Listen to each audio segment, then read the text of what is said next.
तो दोस्तों, अफ्रीका का एक ऐसा जंगल जहां पर चारों तरफ खूंखार शेरों का राज है। लेकिन वहां पर एक अनजान फैमिली अपनी ट्रिप एंजॉय करने आई और बुरी तरह से फंस गई। कब, कैसे, कहां, क्यों, चलिए जानते हैं। कहानी का आगाज अफ्रीका के जंगलों से होता है, जहां पर हम एक शेरों के झुंड को देखते हैं जो कि एक ज़ेब्रा को चीर फाड़ कर खा जाते हैं। इसके बाद सीन शिफ्ट होता है एक प्लेन पर, जहां पर एक फैमिली अफ्रीका के विजिट पर आई है। इस फैमिली में है एक मर्द, उसकी बीवी और उसके 2 बच्चे। खैर, प्लेन लैंड होते ही वो अपने होटल की तरफ निकल पड़ते हैं। रास्ते में उन्हें कई सारे जंगली जानवर भी दिखाई देते हैं।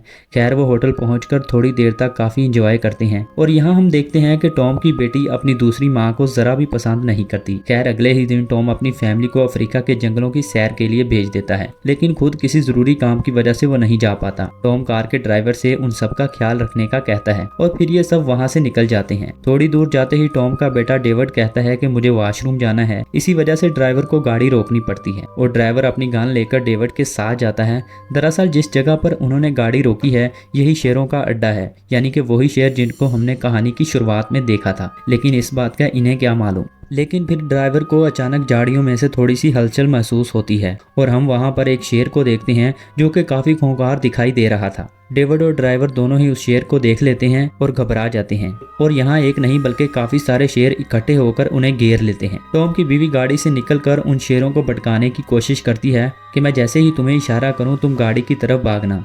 अचानक से शेर उन पर हमला कर देते हैं।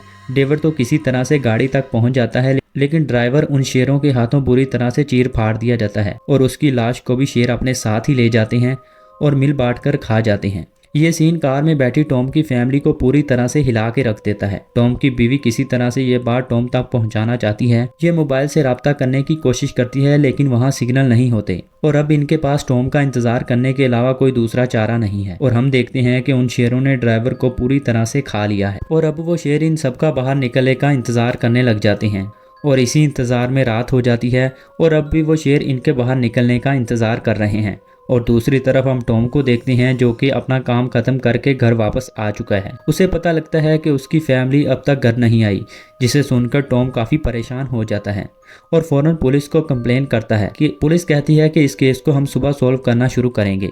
ये बात सुनकर टॉम गुस्से में आ जाता है। इसके बाद पुलिस टॉम को एक शिकारी का घर का एड्रेस देती है और टॉम को बताती है कि ये शख्स अफ्रीका के जंगलों का चप्पा चप्पा जानता है और शायद ये शख्स तुम्हारी कोई मदद कर सके।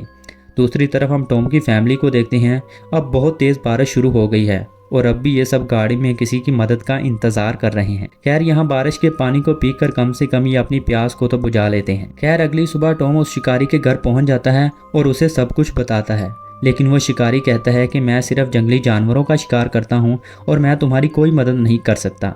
लेकिन टॉम कहता है कि तुम जितने पैसे कहोगे मैं तुम्हें दे दूंगा। ये सुनते ही शिकारी मान जाता है और ये डील डन हो जाती है। दूसरी तरफ टॉम की बीवी को गाड़ी से बाहर जमीन पर गाड़ी की चाबी दिखाई देती है। वो किसी तरह से हिम्मत करके गाड़ी से बाहर जाकर उस चाबी को उठा लेती हैं, लेकिन शेर उसके पीछे पड़ जाते हैं, मगर टॉम की बीवी बच निकलने में कामयाब हो जाती है। इसके बाद शेर उन पर काफी बार हमला करते हैं, लेकिन वो गाड़ी स्टार्ट करके वहां से निकल जाते हैं। जल्दबाजी में वो गाड़ी तेज चलाने की वजह से उनका एक्सीडेंट हो जाता है और उनकी गाड़ी बुरी तरह से फंस जाती है और अब उनकी गाड़ी का पेट्रोल भी लीक होने लगता है और इसी के साथ उनकी सारी उम्मीदें अब खत्म होती हुई दिखाई दे रही होती हैं। अब हम टॉम और उस शिकारी को देखते हैं जो कि एक गाड़ी को लेकर उन्हें ढूंढने के लिए निकल पड़े हैं और साथ में वो एक हेलीकॉप्टर की मदद भी ले रहे हैं। लेकिन बुरी खबर यह है कि उनकी गाड़ी झाड़ियों में फंसे होने की वजह से हेलीकॉप्टर उन्हें नहीं देख पाता। लेकिन यहाँ टॉम की बेटी गाड़ी से बाहर निकल आती है और उस हेलीकॉप्टर को जाता हुआ देखकर जोर जोर से चिल्लाने लगती है, लेकिन उसकी मॉम उसे जल्दी से गाड़ी में आने को कहती है क्योंकि शेरों के इलाके में ऐसे बाहर घूमना खतरे से खाली नहीं है। हेलीकॉप्टर को दूर जाता देख टॉम की बेटी रोना शुरू कर देती है। झाड़ियों में एक बार फिर से हलचल महसूस होती है और वहाँ एक शेर उनके सामने आ जाता है। शेर उनकी तरफ भागता है, लेकिन इतने में वहाँ कोई लोकल उसे शूट कर देता है। फिर वो दोनों शेर की खाल उतारना शुरू कर देते हैं। टॉम की बीवी उनसे बात करने की कोशिश करती है, लेकिन वो लोग उनकी जुबान नहीं समझते। फिर टॉम की बीवी इशारों में बताती है कि मेरी बेटी को प्यास लगी है, तो उनमें से एक शख्स उस बात को समझ जाता है, तो वो टॉम की बेटी को अपने साथ ले जाकर एक नदी से पानी पिलाता है। लेकिन जब वो पानी पीकर वापस आ रहे होते हैं तो उन्हें शेर के दौड़ने की आवाज़ सुनाई देती है, जिससे ये दोनों जल्दी से वापस आ जाते हैं। उधर हम टॉम और उस शिकारी को देखते हैं जो कि अभी भी काफ़ी निराश हैं अपनी कोशिश की वजह से। रात को टॉम की फैमिली गाड़ी में बातें कर रही होती है तभी वहां पर एक शख्स आकर जोर जोर से उनकी गाड़ी के गेट पर दस्तक देने लगता है। दरअसल जिन दो लोगों ने दोपहर में इनको शेरों से इनकी जान बचाई थी, ये उनमें से ही एक शख्स था और इस मर्तबा उस शख्स के चेहरे पर बड़ी घबराहट थी। वो इशारों में इनसे मदद मांगने की कोशिश कर रहा था।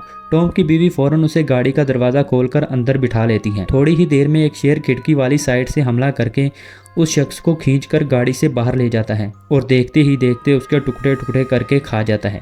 ये सब देखकर टॉम की फैमिली गाड़ी की पिछली साइड पर छुप जाती है। ऐसे ही एक रात और गुजर जाती है। सुबह को हम देखते हैं कि हायनाज उस आदमी की बची हुई लाश को खा रहे हैं, लेकिन अचानक से वो हायनाज डर कर भाग जाते हैं क्योंकि वहाँ पर एक बब्बर शेर आ गया था। और दूसरी तरफ हम टॉम और उस शिकारी को देखते हैं जो कि अब तकरीबन टॉम की फैमिली के काफ़ी करीब आ चुके हैं। वो करीब से जा रहे होते हैं तो टॉम की बीवी उनको देख लेती है और आवाज़ें लगाने लगती है। किस्मत से वो शिकारी टॉम की बीवी की आवाज़ सुन लेता है और वो टॉम को साथ लेकर उनकी तरफ बढ़ता है। टॉम अपनी फैमिली को देखकर इतना खुश हो जाता है कि बगैर कुछ सोचे समझे उनकी तरफ भागना शुरू कर देता है। यहाँ पर छुपकर बैठा हुआ एक शेर टॉम को अपनी नज़रों में ले लेता है, लेकिन उस शिकारी को भी वो शेर दिखाई दे जाता है और वो टॉम से कहता है कि तुम अपनी जगह पर खड़े हो जाओ और जब तक मैं ना कहूँ हिलना मत। टॉम को एक जगह खड़ा देखकर वो शेर उन पर हमला करने की कोशिश करता है, लेकिन वो शिकारी सही समय पर उस शेर को शूट कर देता है। लेकिन अचानक झाड़ियों में से निकलकर एक बब्बर शेर उस शिकारी को दबोच लेता है और पल भर में ही उसे ख़त्म कर देता है। इसके बाद वो बब्बर शेर टॉम के पीछे पड़ जाता है। टॉम गाड़ी तक पहुँच तो जाता है, लेकिन उससे जल्दबाजी में दरवाज़ा नहीं खुलता तो टॉम गाड़ी के नीचे छुप जाता है। फिर टॉम की बीवी पेट्रोल की टंकी में छेद कर देती है, जिसकी वजह से गाड़ी के चारों तरफ पेट्रोल फैल जाता है। फिर वो अपने बच्चों समेत टॉम से कहती है कि जैसे ही मैं कहूँ तुम लोग भागकर सामने दिख रहे पेड़ पर चढ़ जाना। और फिर प्लान के मुताबिक वो सब भागकर पेड़ पर चढ़ जाते हैं और टॉम की बीवी लाइटर जलाकर पेट्रोल की टंकी की तरफ फेंक देती है। फिर एक जोरदार धमाका होता है जिसमें वो शेर बुरी तरह से झुलसकर मारा जाता है। टॉम को लगता है कि शायद उसकी बीवी भी इस हादसे में मारी गई है, लेकिन अचानक से वो उस गाड़ी की दूसरी तरफ से बाहर निकल आती है, जिसे देखकर टॉम और उसके बच्चे काफ़ी खुशी महसूस करते हैं और ये सारे सही सलामत जिंदा बच जाते हैं और वापस अपने घर की तरफ लौट जाते हैं। इसी मोमेंट के साथ ये कहानी हो जाती है ख़त्म। अगर आपको वीडियो पसंद आई हो तो वीडियो को लाइक और चैनल को सब्सक्राइब करना ना भूलिएगा। मिलते हैं किसी और दिलचस्प कहानी के साथ। Good bye.